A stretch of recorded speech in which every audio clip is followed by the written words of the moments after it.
দেন third হচ্ছে right now আমরা সবসময় স্টুডেন্টদেরকে বলি যে চেষ্টা করবেন আমাদের বাবা অথবা মায়ের অ্যাকাউন্টে, ফার্স্ট ব্লাডের অ্যাকাউন্টে বা স্টুডেন্টের নিজের অ্যাকাউন্টে অ্যাটলিস্ট যদি এফডিআর করা অ্যাকাউন্ট থাকে, তাহলে সেক্ষেত্রে অ্যাটলিস্ট রাইট নাও সাউথ কোরিয়ার জন্য 25 লাখ প্লাস প্লাস বা 25, 30, 35 লাখ টাকার মতো রাখার জন্য। এটা একটা হেলদি অ্যামাউন্ট হয়, বিকজ আগে 14-15 লাখ 20 লাখের সাউথ কোরিয়া ভিসা হয়েছে, বাট এখন ভিসা দিচ্ছে না এখন সবকিছুতে।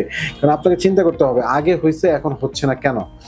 টিউশন ফি বাড়ে, অ্যাকোমোডেশন ফি বাড়ে, ওয়ার্ল্ড ওয়াইড হচ্ছে আপনার লাইফস্টাইল কস্ট বেড়ে গেছে, আপনি দেখেছেন সকল জায়গায়।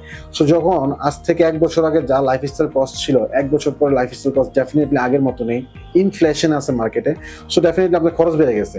তো এই খরচটা তো আপনাকে ডেফিনেটলি কাভার করতে হবে আপনার অ্যাকাউন্টের মাধ্যমে। সো অ্যাকাউন্টটা বেসিক্যালি কেন নেয় স্টুডেন্টের কাছ থেকে, যে সে সাউথ কোরিয়াতে পড়তে যাচ্ছে বা বিদেশে পড়তে যাচ্ছে, তার 1 বছরের বা 6 মাসের স্টাডি ফিস, তার হচ্ছে লাইফস্টাইল কস্ট, থাকা খাওয়ার খরচ বা আনুষঙ্গিক মেডিকেল কস্ট যেন সবকিছু কাভার করে।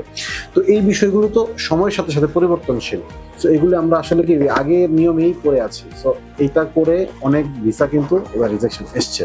সো আমরা যদি মোস্টলি এই 3টা বিষয়ে টু দি পয়েন্ট একটু ফলো করি এবং সময়ের সাথে তাল মিলিয়ে কেস বাই কেস কাজ করি, তাহলে ভিসা রিজেকশন খুবই কমে যাবে। আমি বলছি না এতে করে 100% ভিসা হবে, বাট আমি এটা জোর দিয়ে বলছি যে ভিসা রিজেকশন আগের চেয়ে অনেক কমে যাবে। সো ভিসা মূলত রিজেকশন হয় এই বেসিক 3-4টা কারণে আর কি। সো থ্যাংক ইউ সবাইকে যারা যারা তোমরা উদ্বিগ্ন সাউথ কোরিয়া অ্যাপ্লিকেশন নিয়ে, বিকজ আমরা সাউথ কোরিয়া নিয়ে খুবই আশাবাদী। সাউথ কোরিয়া রাইট নাও চাচ্ছে গভর্নমেন্ট বিভিন্ন দেশ হতে প্রচুর শিক্ষিত জনশক্তি সে দেশে তাদেরকে হায়ার করতে। সো শিক্ষিত জনগোষ্ঠী হায়ার করতে গিয়ে সো ভিসা রেশিও তাদের অনেক বেড়ে গেছে। আর আমরা যদি প্রসেসটা সম্পূর্ণ ফলো করে প্রপার ওয়েতে কাজ করি, ডেফিনেটলি আমাদের ভিসা সাকসেস আসবেই আমি বিশ্বাস করি।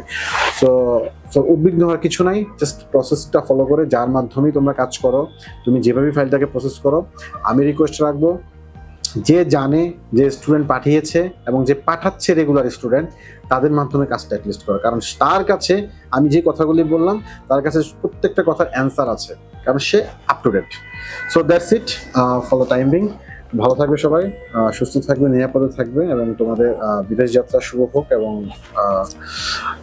তোমাদের সফলতা আসুক এই কামনায় আমি বিদায় নিচ্ছি। সবাই ভালো থাকবেন।